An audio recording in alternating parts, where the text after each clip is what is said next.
I actually think Matrix Reloaded is the best one. How dare you? How dare you? That's one of the worst opinions ever.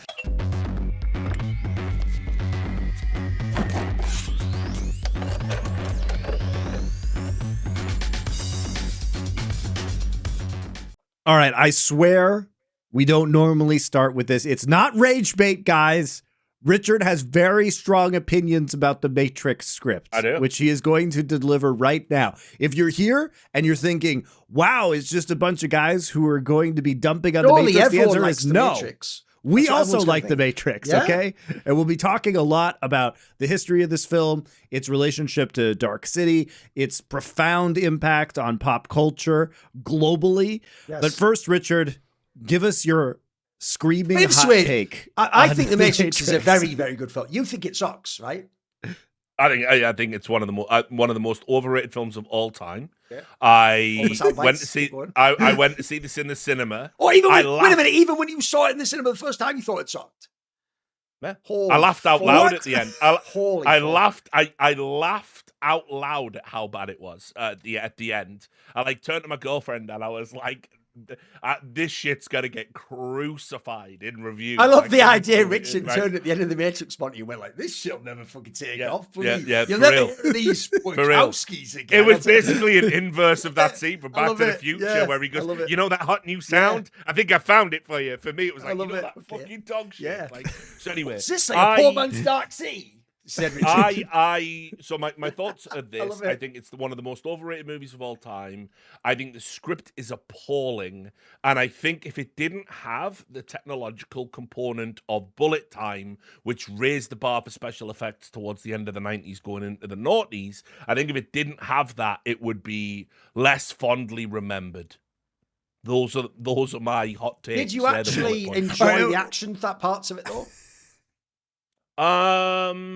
Like, did you like the fight scenes and the fucking, the bullet time and things you said? That's the thing. I remember when I watched the bullet time and the now unbelievably cliched, done a million times, slow-mo crane kick, 360 cam. Yeah. Obviously, as someone at that time that was studying, I was doing a journalism and media degree, and so obviously, someone at that time that was into that was like, holy shit, like this is crazy. Like you couldn't believe what they were doing from that perspective. That's never been my issue with it. Nice. I've never believed the film looks bad, the effects have aged poorly or whatever.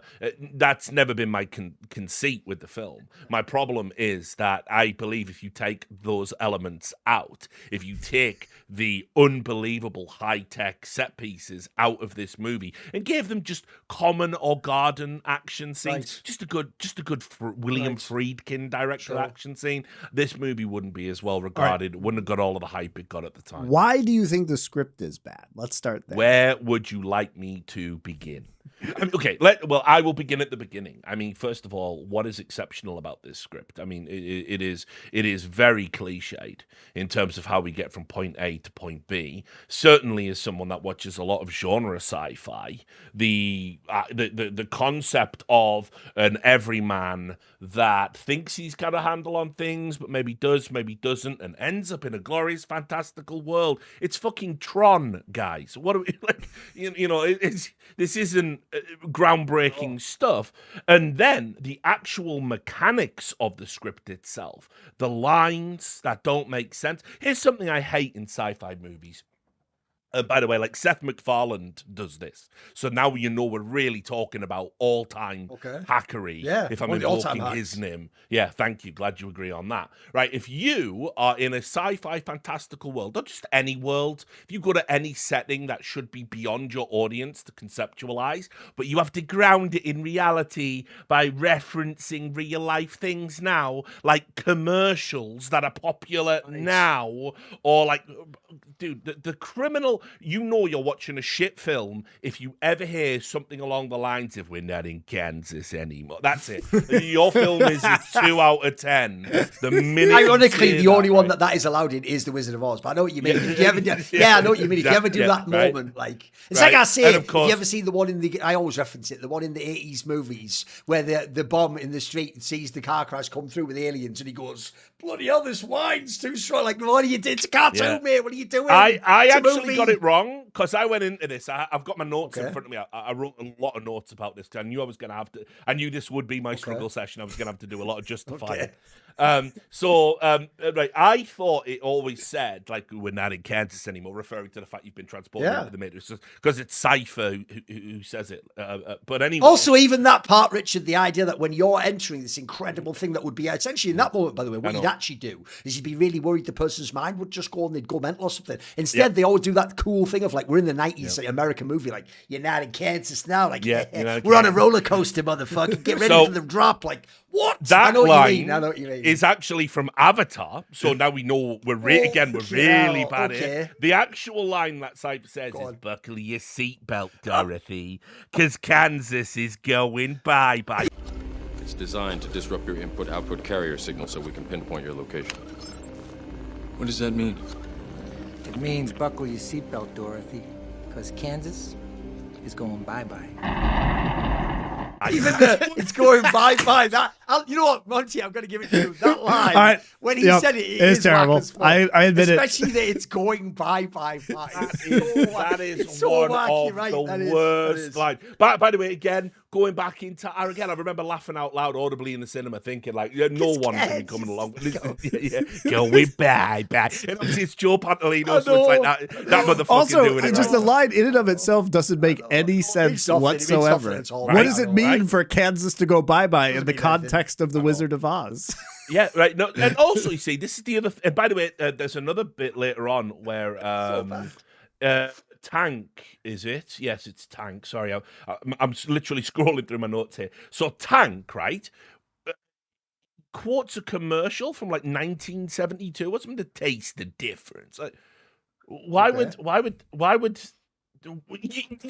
He was one of the people born in Zion. Oh, yeah, you're right. I see what you're saying. Okay. That is wild. Why would he ever have seen the commercial? Why would he be quoting Taste the Difference? He was born in fucking Zion. He's never been inside the Matrix. Yes, you've got to catch that. Right. You have to catch that, but they just didn't care. It was just pop culture, atoms smash it together. I've also wrote down, this is a segment called Terribly Delivered Keanu Reeves exclamation. Keanu Reeves his ass as an actor, but I can't forgive it. So go on, hit me with it. Right. Neo getting his first training upload. I know Kung Fu. I know Kung Fu. Show me. He doesn't know whether to say it as a statement or a question. It's a great line, though. Only to be even, this might even be worse, to have Morpheus afterwards. Show me. Like it's great. It's great. Cool. I think that part is cool. That's awesome. That part is dope. I can't lie the whole. Both of you. That's actually dope. No, that is some after he's been shit. there for 10 hours downloading martial arts. I know Kung Fu.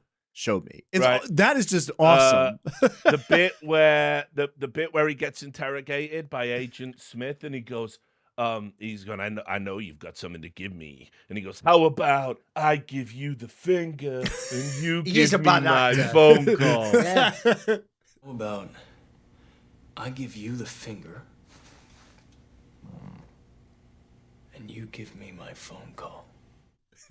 Right? No? Okay. No. All right. I have no defense for that one. Keanu's not a good actor. I don't get what anyone says. He's been in films I enjoy. He is not a good actor. The joke is all of his rest roles as goes. Neo in the Matrix, empty Cypher, literally fucking John Harkness or whatever in Dracula, shit character that you're not supposed to care about because you're supposed to vibe with Dracula. Oh, don't worry, I do. And then fucking John Wick, empty Cypher, Max Payne, just shoot everyone. Like, mate, his job is not to be a character in these movies. His job is to just repeat dialogue like a cutscene from an Ubisoft game, while I then press fast forward on spacebar and enter the game. That's what his fucking dialogue scenes are, mate. I counted 4 times, and I'm sure I missed some because I did kept walking into the kitchen.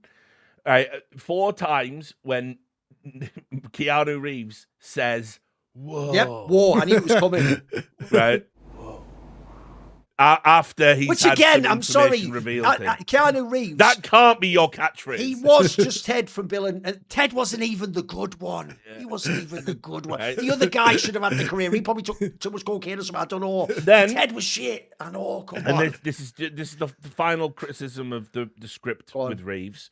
It's the final speech he gives, which, by the way, could. Oh yeah, I know what you mean. I'm going to work these people up. Mate, I'll pick the. I'm going to hang up this phone, and then I'm going to show these people what you don't want them to see. I'm going to show them a world without you. I'm going to hang up this phone, and then I'm going to show these people what you don't want them to see. I'm going to show them a world without you. Keanu, can we run that back again? Like, I know it was a good line read, but like, definitely we've got to get a bit of acting, right? a bit of pathos. No, you know what? Cut. Right, that's it. What happens at the end of that? Out, like, fuck. The most cringe. I know what you mean. This is when I laugh. This is actually when I laughed. I joker laughed in the cinema. I couldn't believe it. Right, the bit where he then immediately goes. It just starts playing the bow no by Rage Against the Machine. Come on, come on, the Wachowskis, directed by. Wake up. Yeah. We're playing Wake Up. Yes. You couldn't even pick up any song. That's a metaphor for waking up. You get the one explicitly about waking up. Wake up! Exactly. But you know what's sad?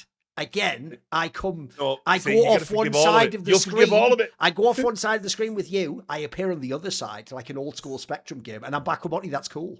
I know. Because that's the thing about this film. It does walk the line of every cliche and every cool moment. Like the joke is, the Wachowskis, when you watch this film, you were just supposed to make music videos your whole lives or something. Like, you're not actually directors, although the joke is, bizarrely, the one film later on I do fuck heavy with is Cloud Atlas. Like, I do that that is their visionary, brilliant film that was actually the hidden gem there. But to bring it back, what's funny is, at the top, I'll give you my criticism of The Matrix. I will say this. The one aspect I do think is absurd is what I referenced in the Dark City one, that it gets credit for kicking off this like Gnostic influences and sci-fi revolution and ideas of like being controlled. And obviously the whole metaphor of the red and blue pill has actually fucking just consumed society. It's the only metaphor that exists. Or even the idea of, hey, he's in a matrix. Oh, we need to get out the simulations a bit. Everything is the fucking matrix. And the whole world became the matrix after this. It was the replicating virus. And so here's the reason why that is People would even say if two people looked similar side by side, glitch in the Matrix, glitch in the Matrix. Exactly. It's a glitch in it. They wouldn't even go, it's a doppelganger. Glitch. Well, one of the worst things about it is, I think it is one of the, and I'm just going to say this, the following is a one-man play of Thorin pretending to say the following, please do not sue me. I would say I could objectively prove that this literally is one of the most plagiarized piece of work ever. Not only did it clearly, as we pointed out, they saw Dark City. They clearly took aesthetic elements, ideas from it. They even just did essentially a more straight version of a lot of the plot of the film. But I'll say this as well, if people don't know comic books, Grant Morrison, the visionary comic book writer, who bizarrely, unlike Alan Moore, the joke is the two best comic book writers I think ever are Grant Morrison and Alan Moore. Alan Moore doesn't want any of his comics made into films, so they've made every possible film out of every idea he's ever done. Grant Morrison desperately loves pop culture and wants to have all his works made as films, so none of them get to be made except the really shit weird ones, and none of his big ones have ever been done. And the joke is, his seminal like magnum opus is a series from the 90s called The Invisibles, and I'll tell you the reason it will never be made as a TV show or movie, even though it's been optioned 1 million times,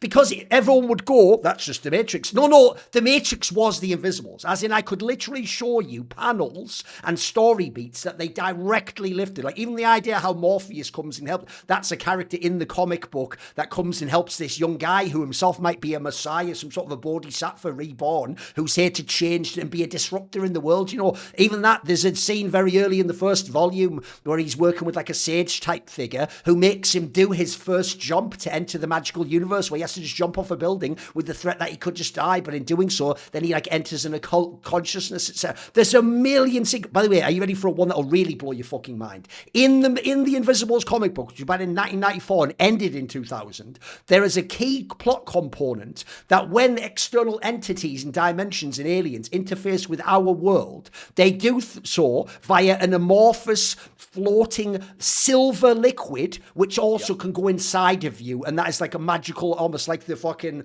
alchemical agent that makes things happen, Monty. Literally, the scene in this movie where that thing, magic miracles, that it's just they lifted, and here's the detail that is mad. Just as the Wachowskis naively admit they did see Dark City before making this film, it is said, and has been confirmed a bunch of times over, that on this film for The Matrix, they had a bunch of individual issues of the Invisibles comic just lying around as something to sort of grab at and just take ideas. They just did it, mate. They just ripped it completely off. The joke is, Grant Morrison used to be really bitter about this. Now, as he's older, he's sort of realised, cause my shit never got made, at least actually it did change the world. My idea, look, I didn't get the credit for it. It's like that old quote, isn't it? If you want to change the world, you just have to not be too particular about getting the credit for doing so. That it did do it, but the problem is it is so lifted, it is absurd. So this is why, by the way, even though this is another W for me. Yeah, and that's what I'm saying at the beginning. This is why, even though I do think actually the Cloud Atlas one they made was mega, aside from that, it doesn't shock me the other Matrix films sucked, and a lot of their output afterwards isn't very good. Because to me, you're out of shit. Grant hasn't given you another fucking novel, has he? You dick. I mean,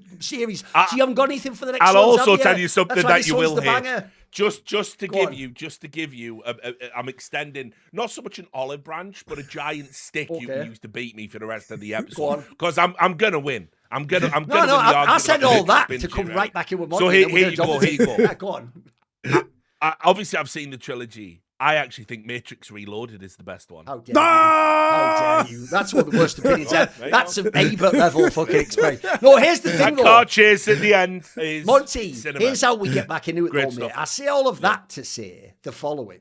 The reason I'm genuinely shocked by Richard's review is I thought that was all the older Richard thinking that. The idea, his cinema experience, Monty, this is a thing that it turns out I'm not even unique. It's actually a really famous thing on Twitter if you ever follow any film Twitter. You know how for this movie, they even did the intro for the studio, the publisher or whatever, where it was Matrix eyes, like... Yeah. Even seeing that takes me instantly, like some Proust eating a Madeleine, back. I'm in the cinema in 1999, Monty. This was a film that none of us knew from because the whole promise of the trailer, what is the Matrix? That was what all the spots were. Nobody knew what it was. It's even actually a movie, by the way, like the fucking Phantom Menace. That was even one of the early, like, pirated ones on, like, really bad film cams or whatever. And I remember people even had it in my area, but I was even like, because I saw the opening sequence, I was like, I'm not going to watch this. Looks way better on the cinema. Yeah. It is no joke. This would be one of my top 5 cinema experiences ever. When I watched this movie in real life, or just for the first time on the cinema, I remember just being like, holy fuck, that was mega. Like, that, so entertaining, engaging. At the time, again, I would have been like 16 or something. I hadn't seen a lot of the shit that's referencing, so to me, it was blowing my fucking mind. I was like, how can this be a Hollywood movie? Keanu Reeves and Ted and Bill is in it. What is this shit? Yeah, and look, guys, just as a quick aside, I will respond to this, but this is Foreplay. We're in the middle of our Cyberpunk arc right now. If you like The Matrix, go check out the last episode on Dark City, because that is The Matrix before The Matrix happened. And nobody knows about that movie. It's a cult classic. Came out a year earlier. Go watch it. Our next episode's on Strange Days. So this is actually the Cyberpunk movie. And you have to be able to do that. If you want to be an elitist, you have to be able to drop that line when they go, in The Matrix, you go, I prefer Dark City. And then you go, exactly. what? And you go, one. Have you not seen that one? Make sure you check out the director's cut. Yeah. Welcome to being a film elitist, everyone. Welcome. So, Dark City, great movie in its own right. But you know what? And I totally agree with you, Thorin, because the thing about watching The Matrix is I can't remember the last time I watched this movie. Did I watch this movie a million times as a teenager? Yes, I did. It was also one of the most over replayed movies after. Yeah. Like it was everywhere, mate. You know. So have I seen this since I was a teenager? I'm not actually sure. Maybe I saw it 1 or 2 times in my 20s, but I certainly haven't seen it for 10 years at least. Okay. And I will tell you, as soon as I turned this on, not only myself, but my wife, who also hasn't seen this in probably 10, 20 years, we were both right back there, knew all the lines. And it pulls you back in a way, because it's hard, I think, if you were not in your teens or 20s in 99 when this movie came out, you will not understand how large of an effect this had on youth pop culture. it sent shockwaves everywhere. The vibe was fucking perfect for the late 90s.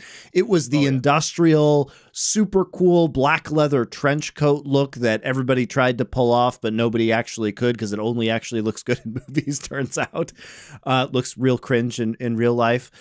It was the industrial music, like, as cheesy as the Rage Against the Machine ending is, the soundtrack is a really good. The soundtrack is insane for this and perfectly spot on to alternative culture. Yep. And I think for a lot of young people, fucking phone, that phone was iconic. That Motorola phone, everyone wanted the phone after that. Oh yes, yeah. Yep. And it's like I had one of those. It was the film. It was simultaneously on the bleeding edge of the internet because remember, I first got the internet, I think, in 1996. So the internet had only really been available in homes for a few years prior to this film. And all of a sudden, it took the concept of the internet and put people inside of it in terms of consciousness, which is, of course, the cyberpunk legacy of William Gibson and Neuromancer, right? But it took this and put it on screen in a way that even among other cyberpunk films, which we'll get to as Strange Days, where there's memories, it's not like you could live inside the simulation. Oh, no, right? this essentially preempts like World of Warcraft and stuff, Monty. You know, RPGs, MMORPG, multiplayer video games. These things and those came on the heels of this. And indeed, there was actually a Matrix MMO that eventually got released too. But the effect of this was just incredibly profound, and it hit all the right vibes. It hit the technological vibes at the time. Like Dark City is awesome, but Dark City didn't feel relevant in the same way that the Matrix felt relevant to the zeitgeist of the era and the tech that was happening. The aesthetic choices they made was that Dark City was retro-futuristic. That's why I say it's more like steampunk or Metropolis with, mechanical. It doesn't really have like a sci-fi element in that sense. In the Matrix, it's text. It's explicit to say, we're all in the Matrix and the Matrix just so happens to be. We tried all different kinds. This is another thing I hate about the script. We tried all kinds of reality. We gave humans a utopia, and their brains couldn't cope with it. We made but it. Here's the 90s or whatever. I know it's bad. It's so. But here is the shithole 90s. I know. And this is the sweet spot for all culture. But you know what, Richard, and maybe some Zoomers can comment. The Zoomers all love the 80s and the 90s now, so they probably think this is some kind of utopia. Listen, I criticized it at the time for again, because you have to understand. We talked about this movie. Everyone would spark up a joint. We'd fucking late night movie conversations, and so obviously the Animatrix comes out as well. Everyone was talking about this shit for years, especially with the sequels queued up, and obviously I'm gonna just say it. 99 compared to post 9/11, it was a cultural sweet spot. Actually, it was pretty fucking sweet. It was pretty fucking sweet. What now we do that fucking meme. Did he know? Did they know? You know what I mean? Which you've actually seen the film Foreign Foreplay if you followed what that was, Prisoners. Yeah, exactly. Because it turns out maybe it was actually a cultural sweet spot. Because now, sat here in fucking 2026, I'd do anything to go back. Exactly. That's how the Zoomers feel. But there is something that was really on point about this. And it was also, even if you hadn't seen a lot of the material that this is referencing. I mean, we talked about Dark City, we talk about other cyberpunk, we talk about graphic novels. In terms of cinema, obviously, this takes huge cues because the action is a core part of this film. It takes huge cues from wuxia films from China and Hong Kong starting in the 70s, right? Like, I don't think you can't look at this movie and not think about, King Hu or Bruce Lee. I'll get the dark. And especially if you think about Monty, all those ones where they are all, I mean, it's what they actually a year later aped in Crouching Tiger, Hidden Dragon, where everyone's flying around. Yes, that's wuxia. But all that stuff started in the 70s. But see, the thing is, I had seen many of these movies at the time. I was interested in these films. I was interested in Once Upon a Time in China, these movies that Jet Li had started to star in China in the 90s. But even if you had seen these, and especially for people who hadn't, Because like you say, Crouching Tiger, Hidden Dragon comes out, what, 2002? And like that's really the mainstream West's introduction to wuxia. But wuxia had been a genre that had been going on for decades in China prior to this, with all the wire work. And you know what? Actually, you've tapped on something that is very similar to my experience. So I'll just quickly get this out the way. The similarities with Dark City, as someone that saw Dark City when Dark City came out, right? You know, like protagonist that is in an environment that is controlled and manipulated by his antagonists that explicitly have power to bend reality. What makes the protagonist special is his ability to emulate the power of the antagonist and surpass it. And surpass it, and also create and craft his own reality. Which, the antagonists, by the way, with that power, they're using humans to prop up their ailing, failing species that the human cell is necessary for them to survive. And again, that's what's going on in Dark City. I'd seen all of that. And you combine with, like you, Monty, I'm a Shaw Brothers and Golden Harvest aficionado. You're not going to impress me with some wire work. What are you talking about? That is not going to blow my dick off. And I had the same thing, man, when everyone was talking about Crouching Tiger, Hidden Dragon, which I fucking commend for opening to the West. That's the gateway for sure. Yeah, of course. Exactly. You know, saying, look, we've been doing this for fucking 40 years, you know, over here. Great stuff. People were coming out and going, wow, that scene when they're all stood on the bamboo. I'm like, guys, like, it's wire work. It's wire work, guys. But the thing about The Matrix, though, is that it took that, which is something that I really enjoyed, and then it added the bullet time features, which were mind-boggling at the time. The opening scene, cool it is. Like, the opening scene with Trinity is one of the best opening scenes I've ever seen in a film. Like, it's fucking dope, where she does the 360 kick, and then she does the jump over the bit. Oh, these, by the way, the second I say this, even if you haven't seen the film in ages, it flashes in your memory. This film, that's why, actually, when Richard goes, if you just remove all the action, the whole fucking movie's a loosely draped, plagiarized plot over the top of incredible action sequences.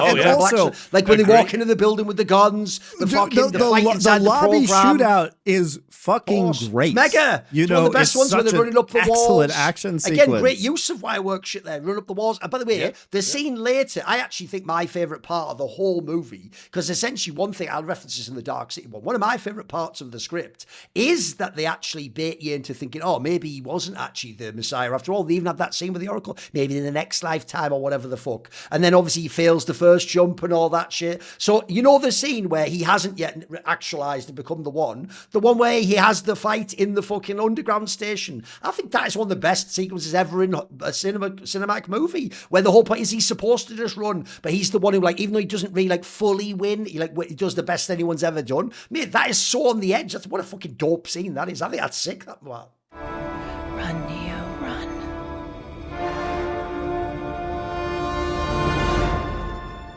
What is he doing? He's beginning to believe. Unfortunately, answering a call on Mint Mobile won't cause you to escape the Matrix, but I can offer you a red pill to reveal the truth about you overspending on wireless data. Now, if you're like me, you may have spent $100 or more a month on your wireless plan. I have lowered that dramatically using Mint Mobile, which also runs on the nation's largest high-speed network, and you get unlimited talk, text, and data just like you're used to for only $15 a month with their special.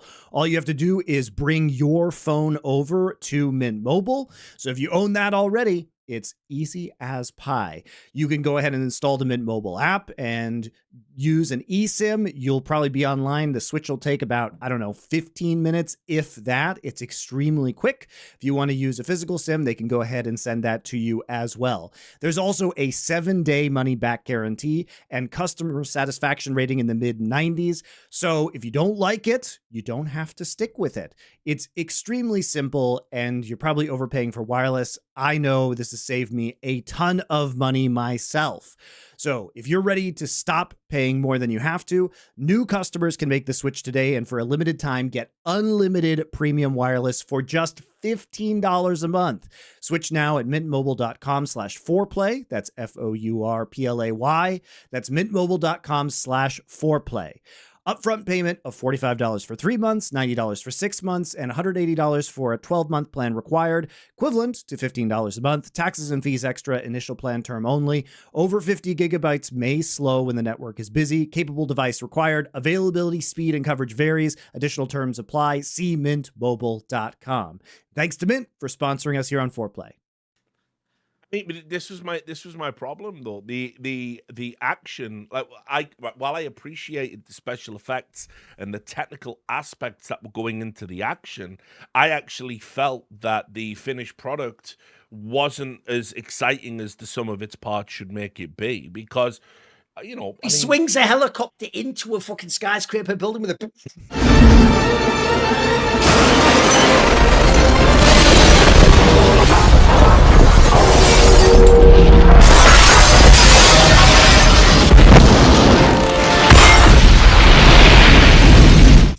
yeah. I think it's sick. It's just fucking. I don't even. But I saw Akira in the 80s. So cool. We're doing it with computers, but listen, Richard. Sometimes when the strippers whispering the sweet nothings in your ear, you can't go. Now she's obviously just needs the money and she's manipulating me. She's not actually that into me. You just go. You know what? Lie back and just go with the fantasy hobby. Yeah, I have got the biggest dick you've ever seen. Keep going. So there was that, but I mean, obviously it was so derivative, and the action scenes themselves are derivative. If you think about the shootout that you're alluding to, I mean, fuck, man, John Woo, like, hard boiled, like, what are we, you know what I mean? Like, it's just not a million miles away from things that I've Richard, seen. it's so well executed. That's the thing. And like, it's the moments, like the direction and the visuals, I just think stand up so well. It's even small things. So the way that they convey Neo's confusion or his discombobulation is so interesting. So, for example, when he's in his cubicle and he gets handed that FedEx envelope and he pulls out the phone and the camera just like pans and then it focuses on the phone in his hand. So you get this really like sharp movement that makes you feel dizzy, like Neo would in that scene. Or the way they snap in visuals in The Matrix, where when he's going into the jump simulation and it follows him and Morpheus down from the top and then pulls out on the building after like dropping you in. The way that the gun rack shows up when he says we need guns, a lot of guns. It's just dope, also man. on my list of shit lines. No, that's a good one.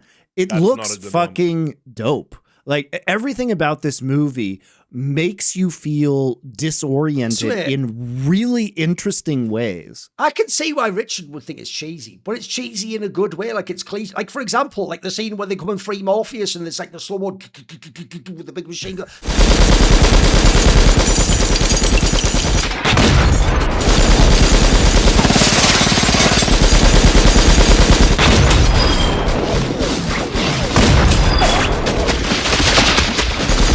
That's fucking dope. That's like somehow a Terminator or something made. It's mega. But, like, by the way, the scene I referenced earlier where the magic mirror thing goes down his throat, when that moment happens, one of the most iconic in cinema. I'll just say to the people watching this debate about The Matrix, I will just say to people, if you like that lobby shootout in The Matrix, go and watch the movie Hard Boiled by John Woo. Go and watch what happens in the finale of the hospital. Look at the insane shootout, wire work, people diving through the air with double pistols, all shooting each other. It goes on for fucking ages. What right? I'll say is this. That was in 1992. And what I'll say is this. What's the only reason now when you watch that movie, because a movie called The Matrix existed and Richard had to say, well, you could check out this John Woo movie. You didn't ever watch that John Woo movie if you didn't watch this episode, and The Matrix didn't exist. Therefore, they have Tarantino'd you. I put you the Tarantino paradox. Yeah, you have Tarantino'd me. You're hoisted by my own petard. But the point is like, it's not that we hadn't seen a lot of these things before. It's that they were done in a very different way in The Matrix that made them fresh. And crucially, and I think this is The Matrix's greatest... I don't think that's why it's popular, though. I think the audience that watched The Matrix hadn't seen the thing. Okay, I agree with that. That's also the Tarantino thing. You are getting, like, essentially that they're experiencing it first with you when you're copying it from somebody else. But here's the thing. That's an argument, I think. Like Kill Bill, the thing about Kill Bill is that Kill Bill has a very good aesthetic, and the vibes This is called there. Foreshadowing, by the way, ladies and gentlemen. The vibes are there. But the point is that what The Matrix does really well is it presents a super strong, unified aesthetic vision. The world is complete in a very, very compelling way. It all makes sense. I mean, look, speaking of the script, the idea that you would use humans as batteries is objectively stupid. Okay, it's scientifically stupid. It doesn't make any sense. You don't use apex predator. The amount of energy it would take to keep people alive would be greater than the energy they would emit, because that's how thermodynamics works. Or the idea that if you're going to do this, that you'd like ruin the sky. Then we had the fight where we did that. Like, that doesn't even make sense. Welcome to the desert of the real. Shut the fuck up. Well, the desert of the real is a Baudrillard line, but yeah. They did also... they updated it in later media, which is another thing I fucking hate, like the comics and Animatrix and all that, to explain, it's not just like some geothermic energy, it's brain processing power that we're like a neural net or something. Fuck that. Okay, whatever. That's whack, actually. That's worse. Well, they had to make it. They actually had to make it make more sense than it did. Yeah, because like, by the way, as well, I will say this. This is sort of funny. I hate people who go into movies and can't suspend their disbelief. And things. That's why I don't care. Actually, if you look at the laws of thermodynamics, the amount of energy used would be great. It's silly. No, it's actually something Grant Morrison himself says. No. He means the Redditor. I'm joking. It's actually something Grant Morrison says. He says if you read a Batman comic and your first thought is like, does he pump up the tires on the Batmobile? Like, you don't get it, mate. It's mythic. It's mythology. You're not supposed to be a literal thing like that. Yeah. But what The Matrix did and the way that it executed on these concepts was to elevate them pretty substantially in terms of action moments, because this bullet time shit, nobody's ever seen anything like that before. The idea that you could pause time and 360 spin a camera and like the joke is though, time. I don't know if Mitch remembers this. In the movie they made in the 90s called Bound, they have one scene like that though, where they do that exact same thing. It's just one shot where I think a guy pulls a gun or something, and they do similar like correct. And they took that one thing, which is just a one-off moment in that movie, and they just did that like a million times in this one. And let's also be clear, Duncan. It was dope though. This movie inspired 1,000 imitators. Oh, of course. I mean, by the way, I referenced it on Dark City. It definitely inspired the movie Max Payne. Max Payne's basically just playing through the action scenes in this film. And yet none of them could make it look as good as this, because none of them had the budget or the understanding of the technology. And also, it is worth mentioning, I'm a guy that gives praise to wire work. Well, the team that did the wire work on this, I think, were the guys that used to work with Jet Li, the Wen Wu Ping. Yeah. And he did quite famously in the 90s Fist of Legend. They did, so it was the same one. So I'm reverential about that stuff. And it's not like the Wachowskis and the team of The Matrix weren't as well. They brought in the best wire work guys in the business. And you combine legendary cutting edge technology with fucking, 25 years expertise, if not more, of wire work and stunt work coming out of Asia. This is what you get. I mean, one of the things I've always actually found very strange about Western cinema is how we don't have any love for the stuntmen, and we don't have any love for just people who are pure martial artists. Like, if Jason Statham was Chinese, he'd be one of the biggest actors on the planet. You cannot fathom. He that Michael J. White guy. Like, how was this guy? Michael J. White, it's mad, isn't it? You know, like, if these they should be the leading men of Asia, of everything. These people came out of Asia, they would be killing it, right? And so what again? And this is how I get back to why I don't like The Matrix. Unfortunately for me, the cast, while I think great actors, like love me some Larry Fishburne, love me some Carrie-Anne Moss, love me some Joe Pantoliano, actually, probably the best villain in The Sopranos. Like, just a wonderful actor, great in Memento, done a ton of great movies, wonderful character actor. I really like them as actors. But what I'm saying is, where is the guy? This movie needed a Jackie Chan. Where is my Jackie Chan in this Matrix movie? I think it's Keanu Reeves. I think it's actually a bit unfair to Keanu Reeves, who actually became, partially through The Matrix, very good at doing his own stunts. So why didn't he do it now?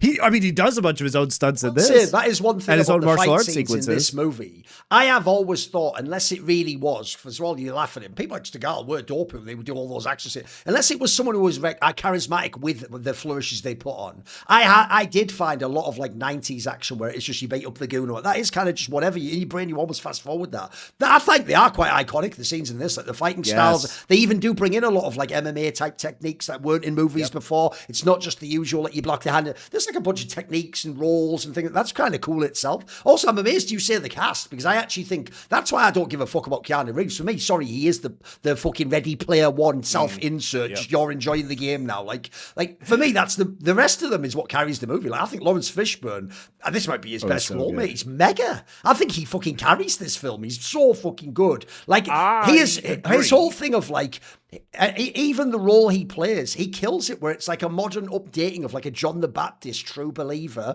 like, but I'm like bleeding the way. It's his, like, he's the emotional core of the film to me. They will never be as strong or as fast as you can be. What are you trying to tell me? That I can dodge bullets? No, Neo. I'm trying to tell you that when you're ready, you won't have to.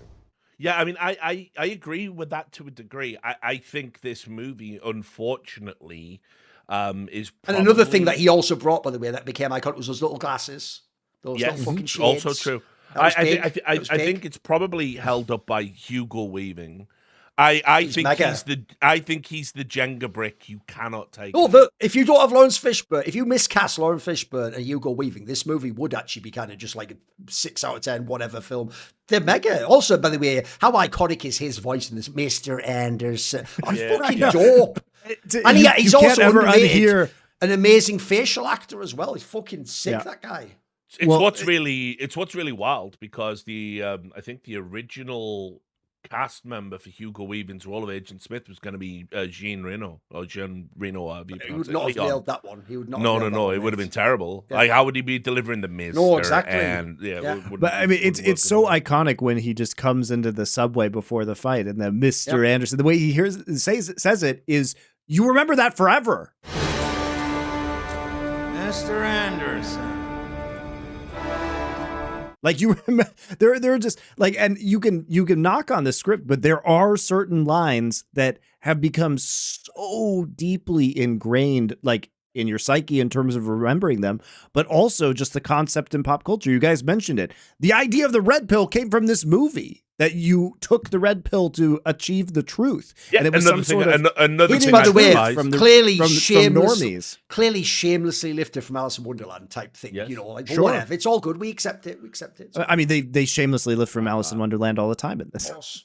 Literally. No, but it's what I mean. It's like, actually, when you just get down to it, like, okay, there are some movies that can be like just a sort of blend of pop culture and references, and it works, and it's okay. But whether or not this is like an instance of I grew to hate the movie more as a result of people who love the movie rather than what the movie did to me, right? This is a grab bag of half-baked philosophy, religious ideas, pop culture references, explorations of identity and reality done better in every single novel, Well, especially in Dark City.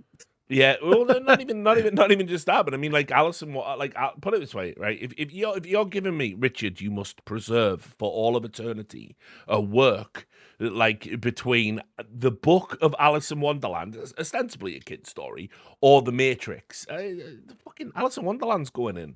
Like, but here's go on. Sorry, I just think like, to deny the power of the Matrix, it just, for whatever reason, it has these moments that are so incredibly like psychically powerful, like the red pill scene. It's the way that it's shot in the red leather armchair with the reflections of both pills in Lawrence Fishburne's glasses that make it so memorable and so also epic. Monty, when that scene happens, you don't really yet know still what the Matrix is. It's just like, take this pill. You're wondering, like, is it just like I'm going to be knocked out and drugged? I mean, maybe it's a placebo. We'll get into the pacing. It's only about 5 minutes later yet, though, that you go to the real world. Like, that's when the movie just goes completely nuts. But like the fact that people are still talking about this movie in an everyday speech. You guys mentioned the glitch in the Matrix, the taking the red pill.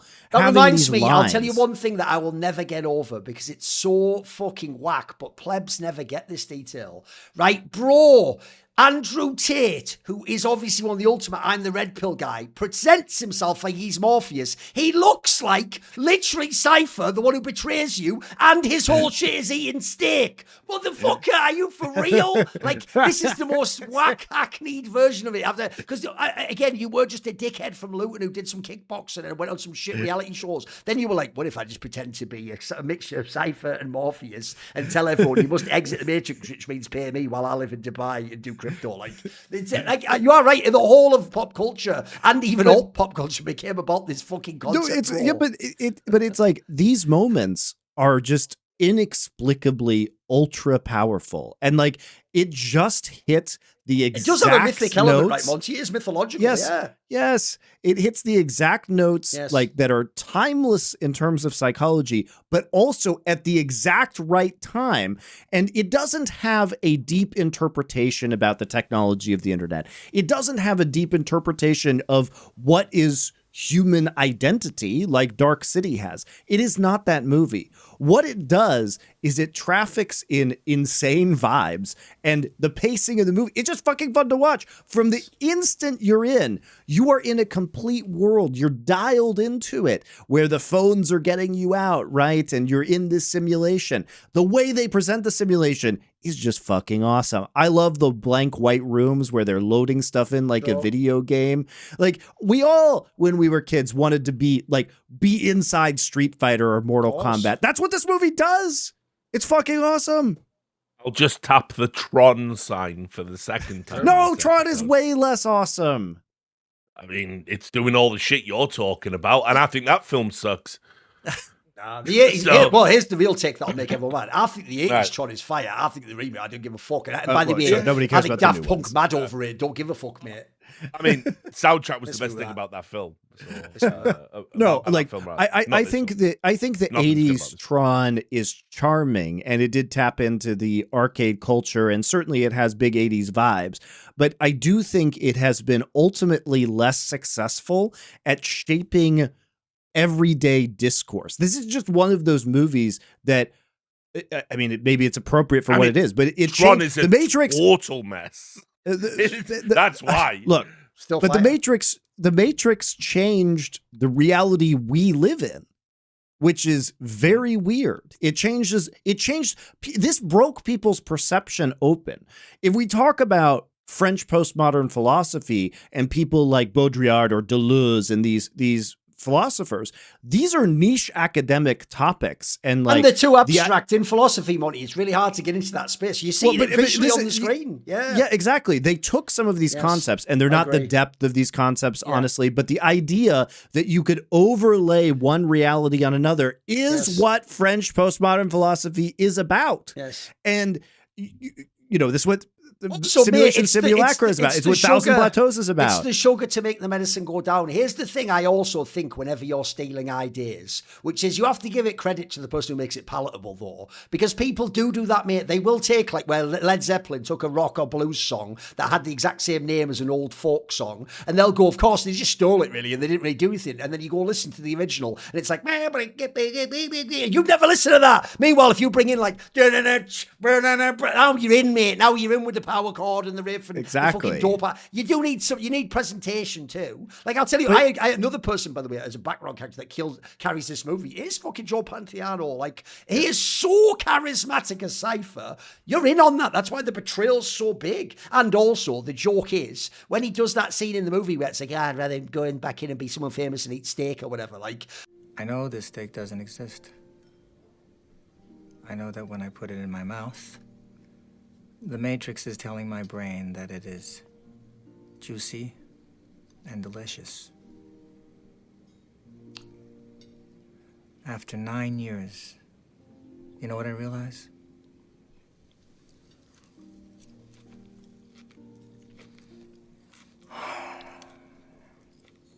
Ignorance is bliss. At the time, everyone was just like, nah, fuck that noise, mate. I want out the Matrix. The joke is, like Richard says, now the world got so dark, people are like, put me in a Matrix while I go to the 90s and eat steak. That's how, I'll just have a normal job. It sounds fine. For real. You don't even have to make me famous. Just give me the freedom. Just let you be. If you could just be, say, something like an esports journalist, you know, attend events. Yeah, exactly, bro. Like, just give me that. There's no Twitter in this world. I'll be the same age. I'll be out of shape. I'll just everything. Just put me back there. That's fine. Like, you know. So yeah, no, I get it. But like, I mean, look, that's another thing that I really dislike about the way the movie's kind of been critically assimilated, which is ultimately it's like you say, look, is it a good thing it makes elements of existential philosophy accessible to morons? You'd think on paper, yes. You think that would be a good thing, but in practice, no, it is not a good thing. It's not a good thing. In the same way that it's like, you know, you shouldn't. If a child went through, you know, if a child came into the world, the meme, the one where it's Lawrence Fishburne's face like this, and then he's going, "No, Neo, you have to get out the Matrix and come and eat gruel with me in the real world." Yeah, exactly. Yeah. The meme is actually fire. So raw.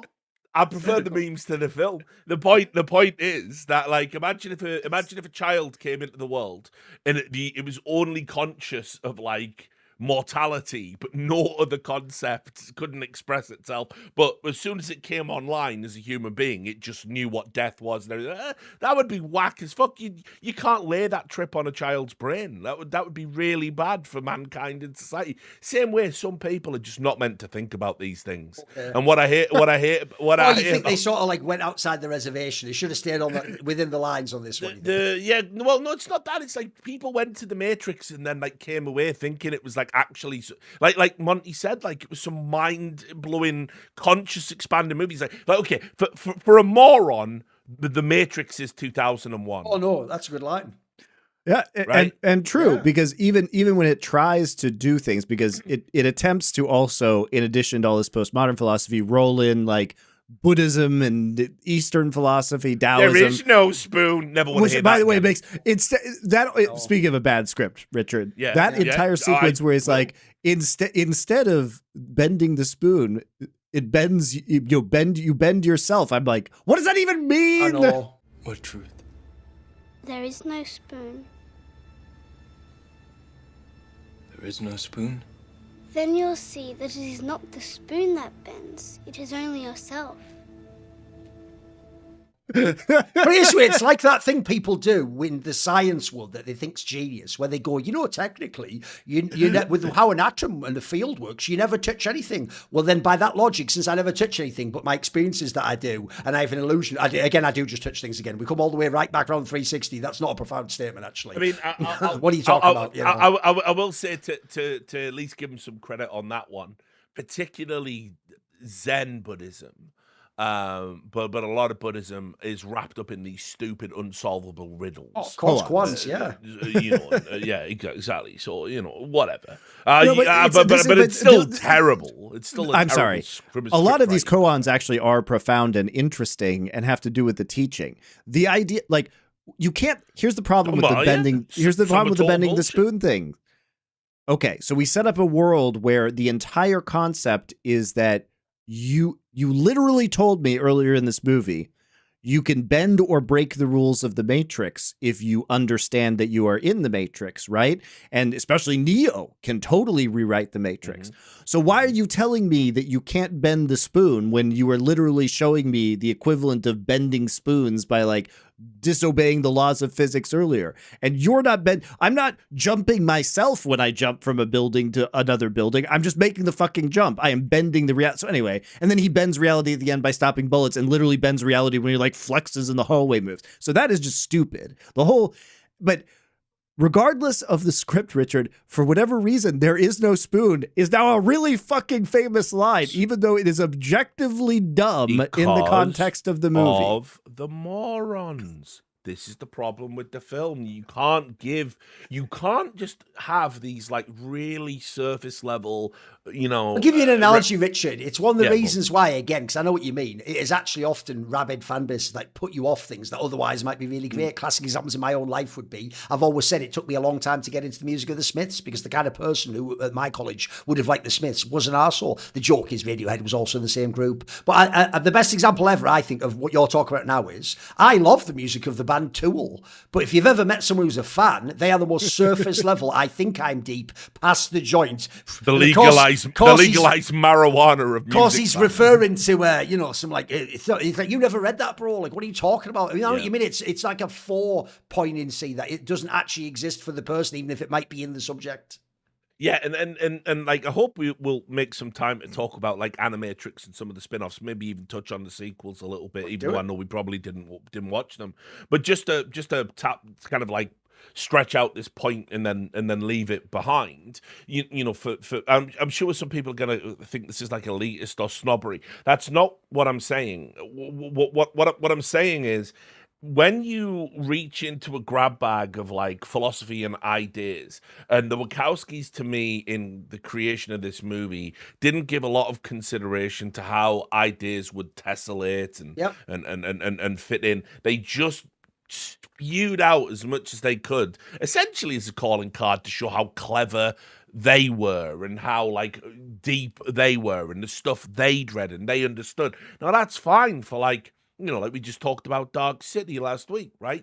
Dark City, the person that scripted that movie has an understanding of noir tropes. Yes. They have an understanding of Lovecraft, right? All of this, they understand, cyberpunk / steampunk, neo-future, retro future realism, all of this stuff. Very cool. Even that itself was a sprawling nightmare of genre and ideas. And The Matrix essentially does the same thing, but gets away with it by going, hey, morons, look at this sick car chase. Oh, look at the shootout. Ooh, there's a helicopter. They're doing this like you're a fucking child.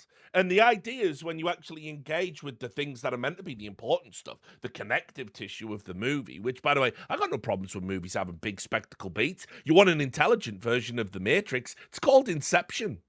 And I think that film's great, right? But this is not a great film. This is a patchwork script written by almost like first-year philosophy students that get out of jail for how bad the movie is and would be regarded. But in fact, the action sequences are straight fire. But then, for people like me that have seen every single action sequence they do, almost shot for shot, I haven't even got into, they literally rip off one entire scene from Ghost in the Shell. I've seen it. So now I am focusing in on the stuff you don't want me to think about.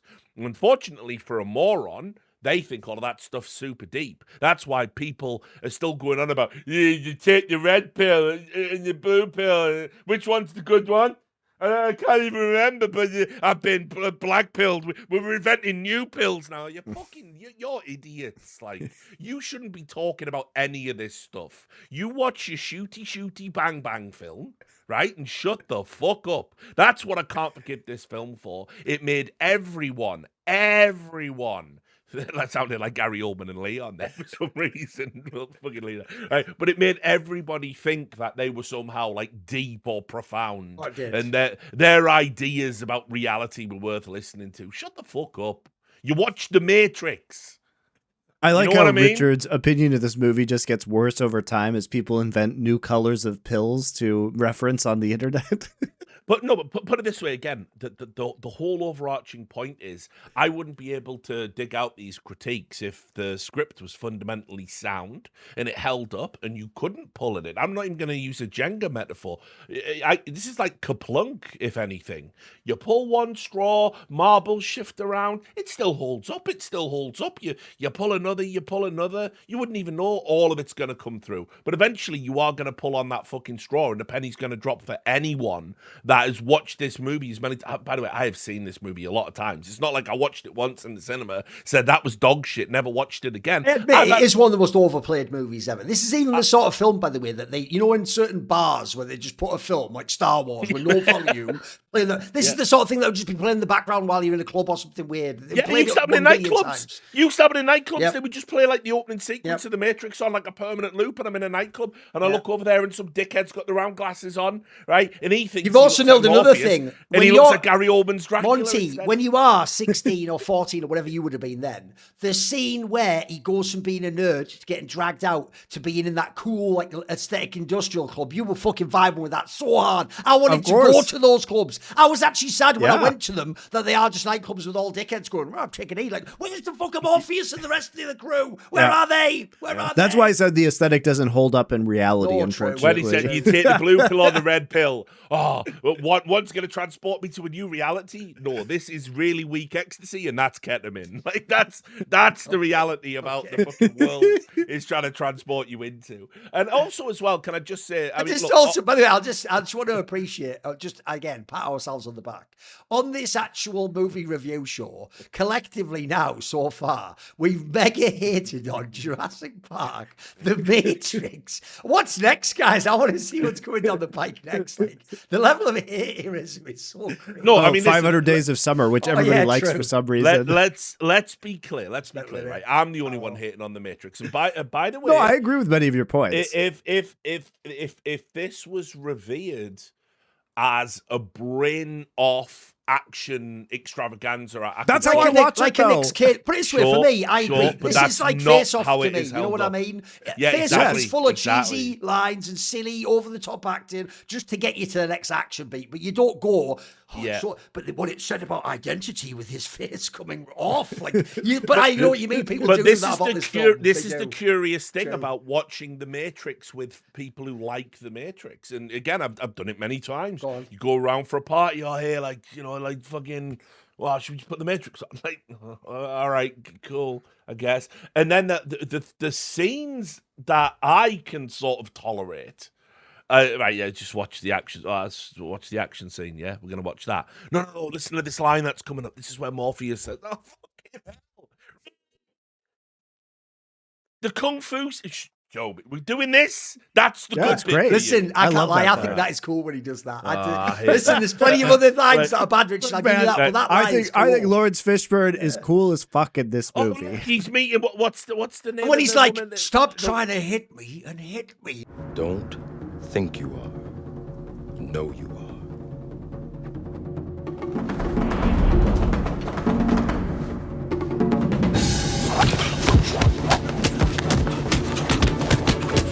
Come on, stop trying to hit me and hit me.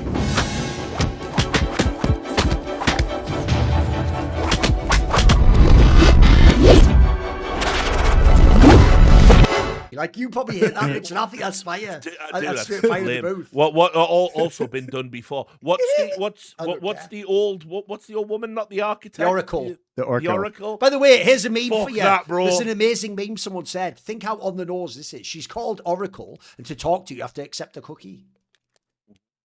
That's deep. No, but I mean, again, It's not surface level as fuck. No, another thing I hate. The Wachowskis turned around and said, "Yeah, we were so tech president. We were talking about accepting cookies. Fuck off. That was a deliberate choice." Fuck Boo. Oh, well, hey, your gods, by the way. So, fucking... our false gods, by the Marty. way. He's just Your tearing deities, down. I love it. right? The Wachowski sisters. So, for me, no, I mean, look, your gods. So, for me, like, right, this movie has a diabolical... Whenever it's one person just against the whole crew, everyone starts lashing out and taking... Right. There's just shots being thrown all directions. I just love how this show always turns into, if someone kind of likes something, then it is the best. They think it's the best thing of all time. Right? You refuse to accept that this script is the same as Avatar. You refuse to accept that this script is as bad as Avatar. That's it. That line in itself, Monty. I don't even think the script's good for the Matrix, but the idea it's as bad as Why Avatar. can't we just take the red pill that the Matrix so script is bad? Yeah. Right, okay, so do that. So the bad as Matrix Avatar, script is bad. Right? The central actor, the lead, is bad. No, I agree with that. No, he's not. But I swear, a very famous detail people will know, and I will how are you defending I'll Keanu do the Reeves Dark in this City. movie, bro? You know, a famous thing people have often said is that classically a person who was offered the role for Keanu was Will Smith, right? I don't even think Will Smith's an amazing actor. He's a decent actor. But I tell you what, he would have been a lot more charismatic in this role. He would Enemy of the State. He would have made you vibe probably a lot more with the Neo part of the movie. Enemy of the State proves he would have done this movie. I think he would have been great in it, yeah. Right. Also, you know who the Wachowskis, your god, or goddesses. Go on. You know who they wanted? Come on. Johnny Depp. Fuck me. That's dark. And then the studio fought for Reeves. So you tell me... anyone fought for Keanu Reeves. He must be in it. He must be. Right. You tell me what's better in this. A world where we get the Johnny Depp. Whoa. That's kind of crazy. I'm going to do my shtick where I sound like Hunter S. Thompson for a little bit now. Well, that. Also, there was a third version. Get this. Sandra Bullock as Neo. Oh, God. Your gods. You love these people. So, this movie is just so inexplicable to me. Like, it literally somehow, much like the bullets in the film, it dodged through every valid criticism and circumstance that would have made this movie flop like where it belongs, and yet somehow it has woven its way into By the way, cultural that's relevance. also dope when he's going backwards to dodge the bullets. Yeah, that is. It's dope. It's hella dope. I love all that. Sick. It's sick. I've literally Richard, seen it in 80s. This movie is just really fucking cool. The thing is, and also cringe. it's very well really paced. Cringe is what it is. It's not. It looks amazing. This movie's cringe. The actual shots in this movie look great and they're unique. Like I was saying earlier, the aesthetic of the film absolutely nails it. And sure, they literally took sets from Dark City and used them, but I think they were highly inspired and they refined the aesthetic of Dark City into something more futuristic. I love the costume choices they make. I love the Nebuchadnezzar, the ship, and the detail they put into that. And the actual I love the environments. Palette, where that color, green into the dark. Which is iconic. Taken from Dark City also. It is, but definitely, yes. but it's iconic as fuck, though, isn't it? I love Nicolas Cage turned this down as well. So that would have been very weird. I would have preferred that one. I might have come aboard for that. It might have been itchy at that point. Oh, I'll give you another example of a cliched scene. The scene when he wakes up into being Neo. It's like he's starting to believe or whatever. And then when he does the... That's sick, though. That's dope. That's still sick. It was sick when I was 15. It's sick now. Agreed.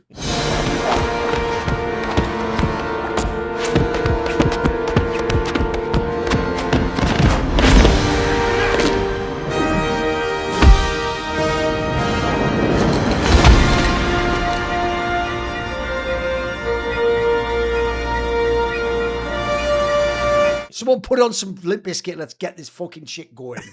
Right. It's 2001. Your mum's put the pizza Hot Pockets in the oven. It's time for CS 1.6. Whatever. Yeah, but that's what I It's mean. the That's what I mean. aesthetic. Like, It's the that's what I aesthetic, mean. By the way, it's a mad nostalgia trip too for me. Yeah. If you saw like a teenager should love this movie. That's absolutely. That's the target audience for this movie. But like the Harry Potter books, it's adults that have made it the runaway sensation it is, and that's unforgivable to me. True. That's unforgivable because this film is. It's just a screeching embarrassment. Like I really can't express. I like how his opinion's just getting more extreme as the show goes on. Now that it's out there, and I'm hearing you guys, you're making me realize that I'm right. I'm just I'm objectively correct on this one. This is like it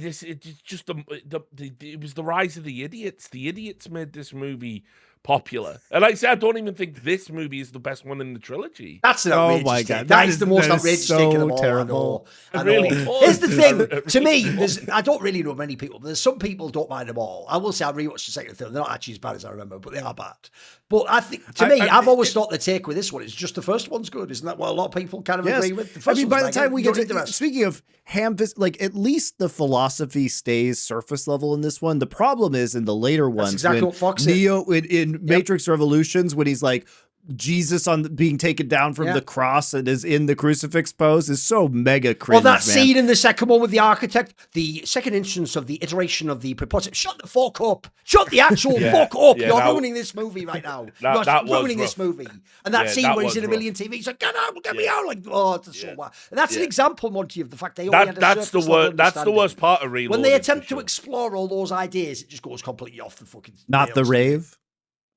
That's really. Oh, you mean the last minute orgy in Zion? Yeah, they're like ecstasy rave. I would say that was the worst part. They thought they were filming the fucking opening scene of Blade, which was cool. Which was dickheads. They filmed a crock of shit.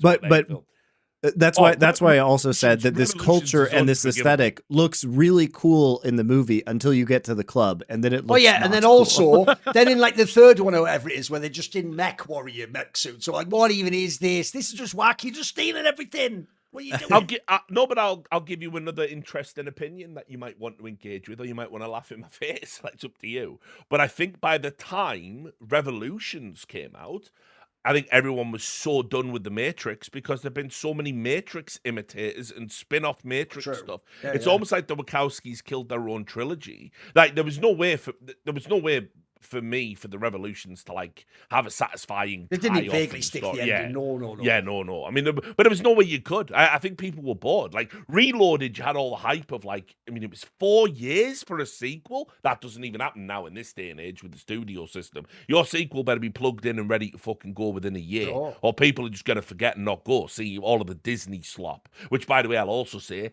another reason to hate the Matrix. Responsible for a lot of that shit, so buckle up. If you're sick of your cape shit in the year of 2026, Matrix did it. But the Reloaded was super hyped up and super excited, made more money than the first film. I mean, almost double, because people were excited to see it. Then they were like, kind of okay. And like, let's talk about some of its imitators. Do you remember Equilibrium? Yeah, Gun Kata, man.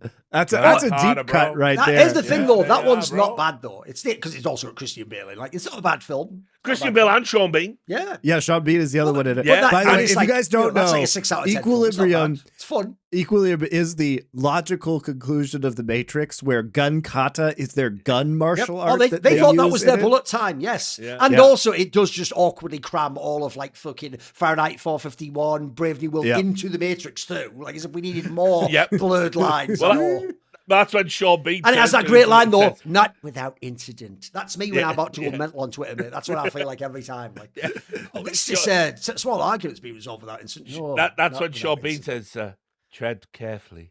I love that speech. Tread on he's reading dreams. Yates or whatever. It's shit. Tread carefully because you tread on my dreams. Yeah.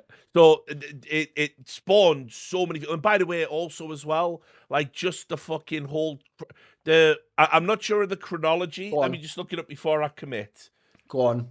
Where's he going with this? Hold on. What's he going to hit here? Hold on. Right, give me some outrageous. I'm having a Google. When did Matrix come out? Let me check the release date. Is it 1999? Yeah, no, but I need the exact month. Oh, right. Or it's bad. Okay. Yeah, there you go. So I just wanted to make sure. Surely the trench coat aesthetic died with the Columbine massacre, guys. Surely. Yeah. It was like, it was released in March 99, Matrix.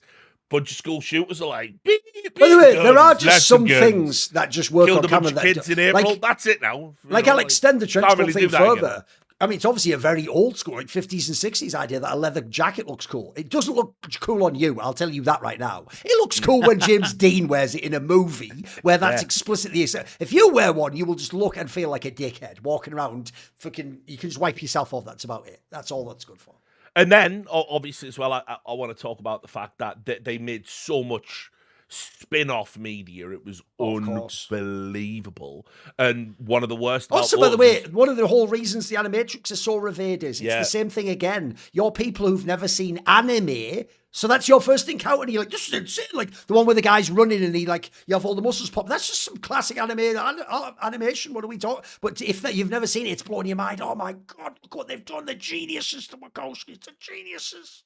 Yeah, and that was another thing. I mean, that was more a reason to dislike the fans and find them insufferable. But I also hate movies that launch like spin-offs, and then they try and fix the problems with the original narrative host in the spin-offs. Why not write a really tight script? Yeah. How about that? Now, I don't want to be cinema sins, but I urge you to sit there and remember, I'm not invested in this movie the same way you are. This just transports me to a movie where the girl I was with at the time didn't give a fuck, and I thought the movie was laughably bad. So as a memory, it's not like treasured or anything. I just love that idea that he really did finish watching the movie, Monty. Go, this will never bloody go anywhere. The joke is later. It actually became the whole world. It became like an agent taking over everyone but it's who like, no one loved. Do you remember? And infected them all, Richard. Do you remember when I said League of Legends couldn't be successful? By the way, that is also one of your all-timers. I know. League of Legends, that's brilliant. It's not even bloody Taurus. Oh, no, this was that take before that take. You know what I mean? Sure. It's almost like 10 years. Every 10 years, Richard, I have a take so unbelievably have you seen anything bad. recently that you think is going to be unpopular? Yeah, have you got any modern one that could age badly?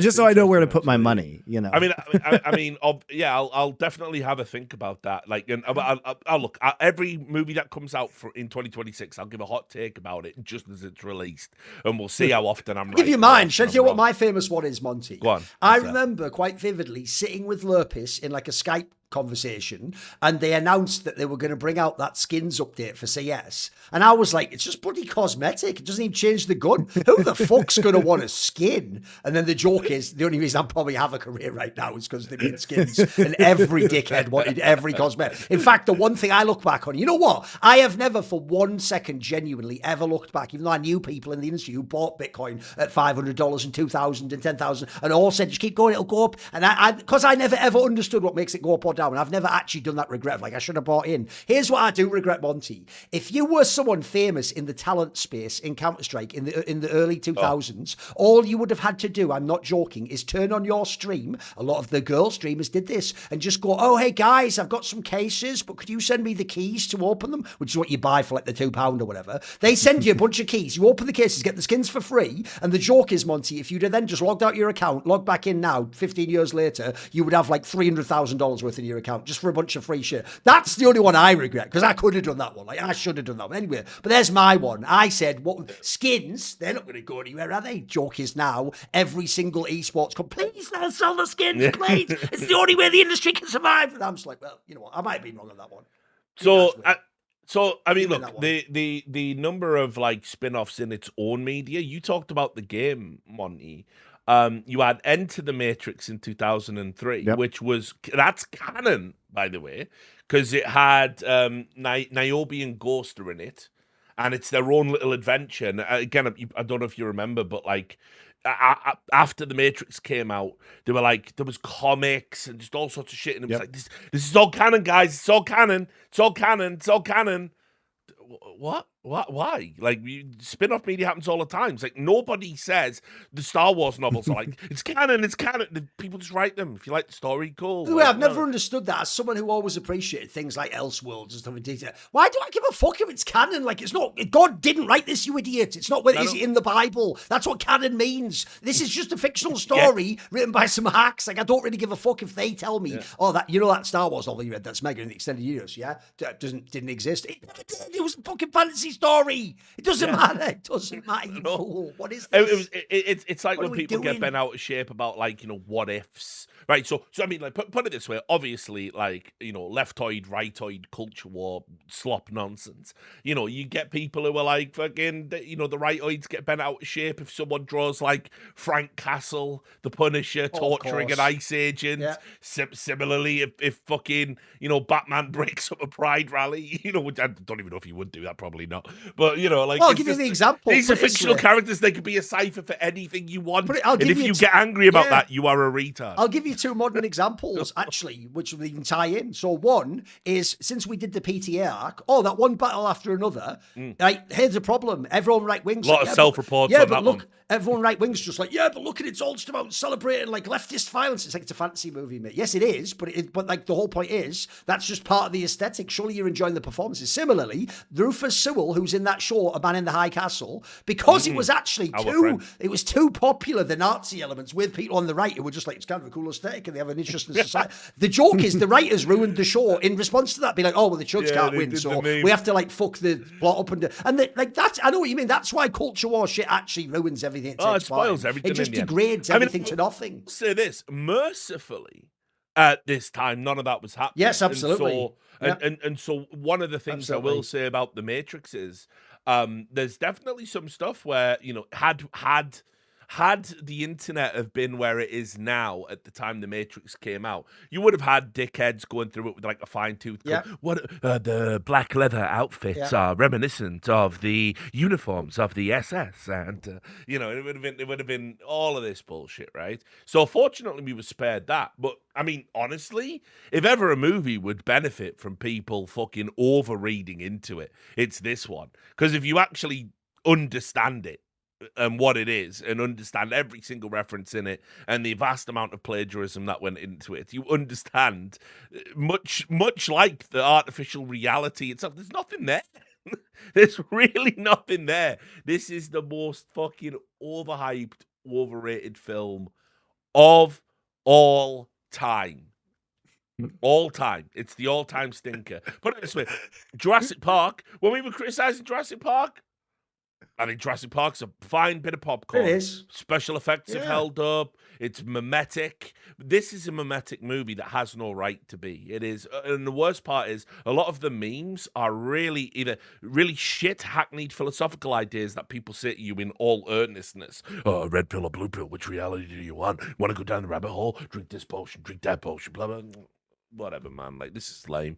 Or it's like the fucking, there is no spoon. Yeah, this is a Buddhist concept about the artificial nature of reality that really goes a bit further than some slaphead kid in a kitchen. You know what I mean? It's so bad. I've had people as well, they go on and on and on. It's actually really deep because, like, obviously the bald kid represents, like, Buddhism and Eastern philosophy, but then, like, the Oracle represents, like, Creole and the rise of, like, new Native American kind of... stop! It's garbage. It's all garbage. It's all nonsense. They just wanted a way to get from point A to point B to point C, to have the spectacles using the tech they developed. And it's like, look, it's set in an artificial reality, so we've got to make it seem clever and deep. This cannot hold a candle to the sci-fi of decades before it. This isn't Soylent fucking Green. You know what I mean? This isn't Planet of the Apes. This movie is whack. It is so whack. It is outrageous. It has become this cultural touchstone. I'm also getting off on how much you hate it as well. I don't know why it's giving that perverse pleasure that shouldn't really exist, but just does. I mean, I just think it's funny that you hate it this much, because I understand its flaws, Richard, and I appreciate that you point them out. You certainly brought things that I hadn't thought about, but at the same time, I just sit down and watch this movie and have a great time. I just don't know, man. I just watch it. I even fully admit I do watch it and just delete all the other moves from my brain. I can do it. I pretend I don't know what. I pretend at the end I have no clue what happens when he hangs up that phone. Dude. And I've always told the story that after watching the first Matrix, I was like, this is amazing. I saw the second one. Remember, they all end with a Rage Against the Machine track. At the end of the second one, I go, oh, that fucking sucked. But I tell you what, they're going to get it all back in the third movie and land it so hard. I always say, at the end of the third movie, as they play the Rage Against the Machine trial on that one, I went, I can't believe they actually tricked me to watch 2 whole movies I don't like because I really liked the first one. Fuck these motherfuckers. Why have you done this to me? They got me. They got me. What I'll say. I felt for it to get a award. Maybe my hatred of this film, it makes me the inverse of the insufferable proselytizers about this film that I despise so much. Because I will say to criticize myself and the way I engage with this movie, I am certainly capable of watching an action film that is really all action, that tries to elevate itself, tries to be a bit clever. I mean, Face Off is this. Face Off does that. Face Off is like, what about the nature of identity and performance and how we fit into our lives? And Nick Cage is John Travolta, and John Travolta is Nick Cage, but they're becoming each other and they're morphing and they're blending. But really, that movie's just fun because we watch Nick Cage pretend to be John Travolta, and John Travolta pretend to be Nick Cage. That's why it's fun. That's the entire reason why that movie is fun. But you know what? I've never had anyone sit me down, take a scene from fucking Face Off and explain why it's really, really fucking clever, right? No one's ever done that to me. No one has ever gone, well, you see what they're really saying, Richard? I don't give a fuck. It's Castor Troy, motherfucker. You know what I mean? So it's really tough. It's really tough for me to be anywhere else with this film. I mean, again, like, I don't think they really cared too much. There's way too many mistakes in this film. I don't want to go cinema sins, but there are so many bits where, like, their eyeline is here and they're talking to someone here, and then in the next scene, the person they're talking to is on this side of the camera. Oh, okay. That's where I'm at with my degrees of hatred for this film. It's oh god, it's like, just please, like, yeah, I get it. The bullet time shots are cool, but like, take that out. Take that out. Make that just normal wire work kung fu. Make that just a normal shootout. What are we doing with The Matrix? We're not doing much. For a movie that fetishizes guns, it gets loads of stuff wrong about guns. I hate that. Right? I will also say, by the way, as an actual weird sidebar point, the actual one area that this movie almost inarguably ruined culture is it actually did, I'm not even trolling, make up the main body of what people who don't use guns think about how guns work. That's why you hear people say lines, Monty, like a police officer who's being rushed by someone with a gun or a knife with the intent to potentially kill them should do things like bullet time, slow motion, just shoot them in the kneecap in a way that just like drops them, but does it like things that like are insane if you imagine what in real time it would be like. That is actually a real thing. I think people almost do think bullet time's a thing. I mean, put it this way, right? You know that close-up when Trinity is double firing pistols and she cocks the hammer? Yeah. They're Glocks. Right. So Americans know Glocks famously have a slide pull. There is no hammer. There is no spoon. That, you know, it's like, it's loads of things like that, man. It's like, I get it. Like, this movie is trying to be fashionable and cool and hip and kind of like your 38-year-old uncle at a party maybe pulled it off that one time. They were able to channel their youthful 20-year-old self to be cool for that one event. But then they tried to do it again when they were 40. And then they tried to do it again when they were 43. And it didn't work. They used up all the last ephemeral magic in that one instance 5 years ago. And that's how I feel about The Matrix. I think I think the aesthetic is actually overrated. It's like a time capsule. It's like... I think it's great. If you knew somebody that dressed like this at this time, even at the time in the 90s, it'd be cringe. It'd be unbearably That's cringe. what I'm saying, but it looks really good on screen. That's why I even say there's another example. In the movie, Cypher looks cool. Andrew Tate doesn't look cool, does he? Like some goblin creature, like, you know, like, doesn't work, does it? No, I also hate the fact that Andrew Tate has sort of co-opted the term The Matrix to mean he means essentially any responsibility, any consequences are the Matrix attacking him. I know. I'm being Matrix attacked. It's like, mate, you just got. I know. I'm being Matrix attacked again. It's like if I was saying that when they raised like the price of the Five Guys burger. Bloody Matrix attack again. Trying to delete my funds. There you go. Fallen is overrated.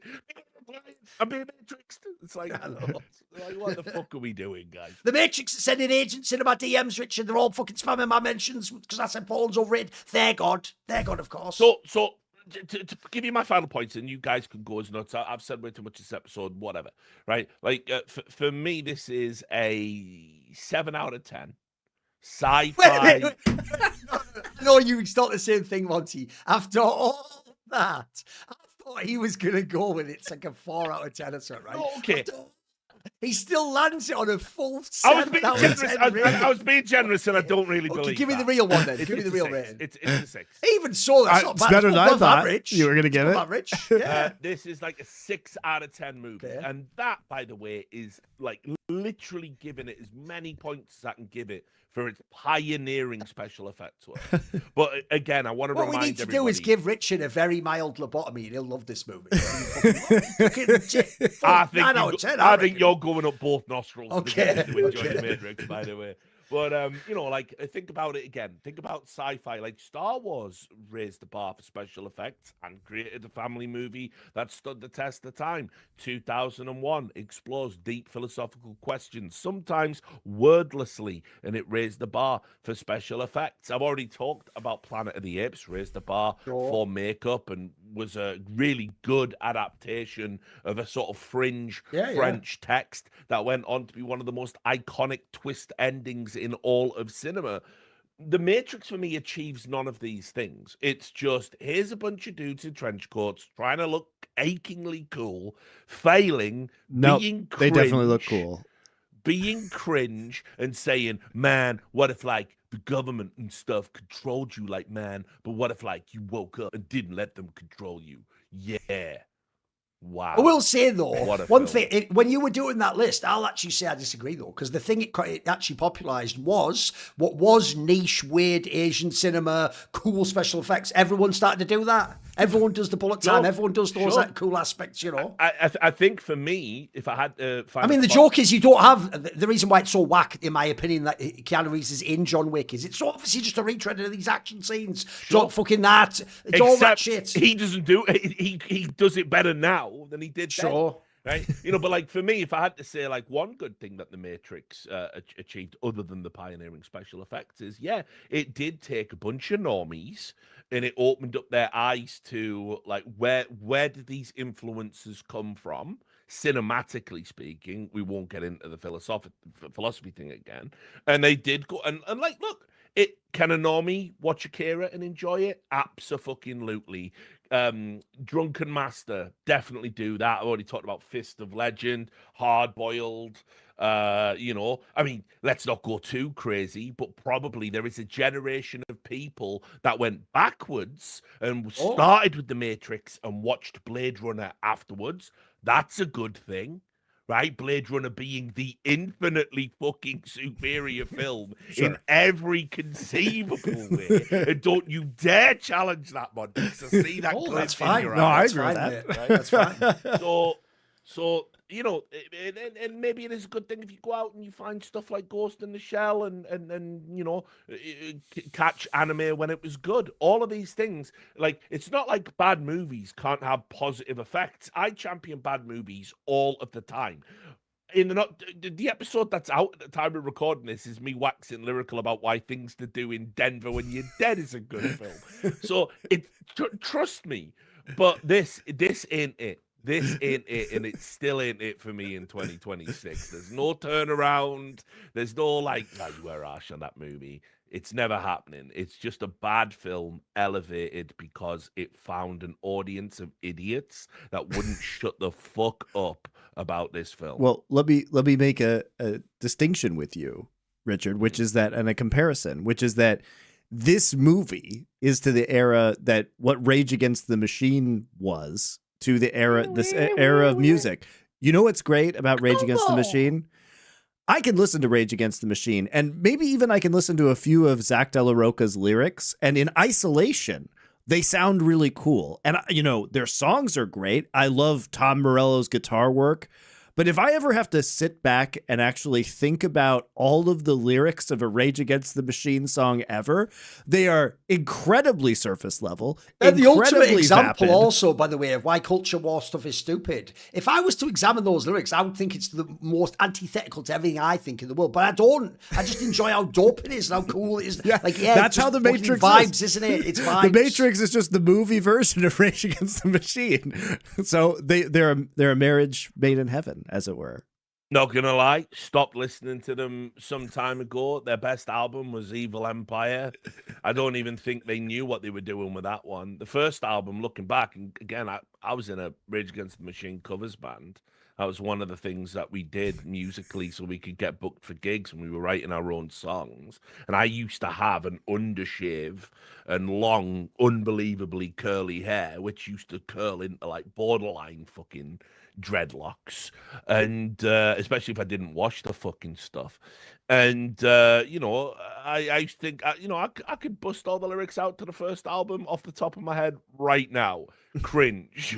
That's what that is. But that's what you understand the comparison that I'm making here. Yeah, is that I get it. If I'm not thinking about it, and I can pull a few like little sentences out of their lyrics in isolation and just listen to Tom Morello play the guitar, that shit's awesome.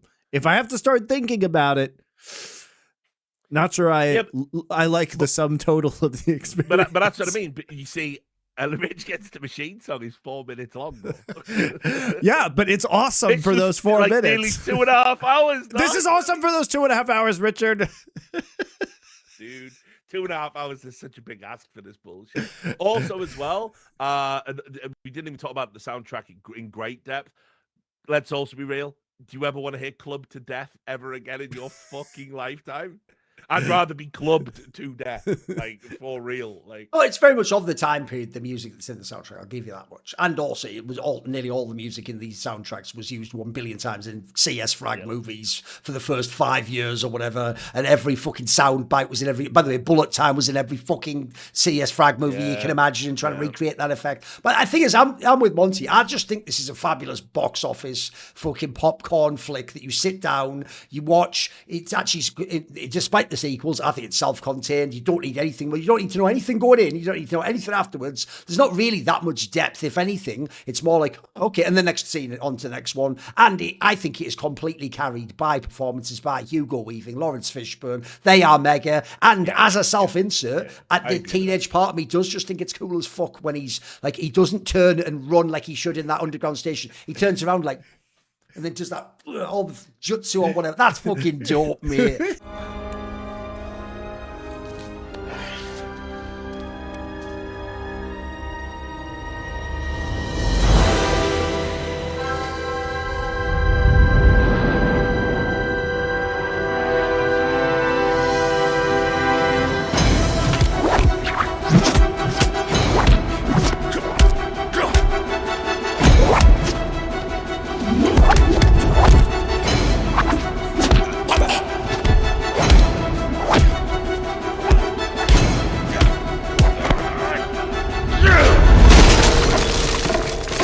I'm right in there when I watch that now. I'm loving it. It's just macho, loving it. Dream, I'm him. My name.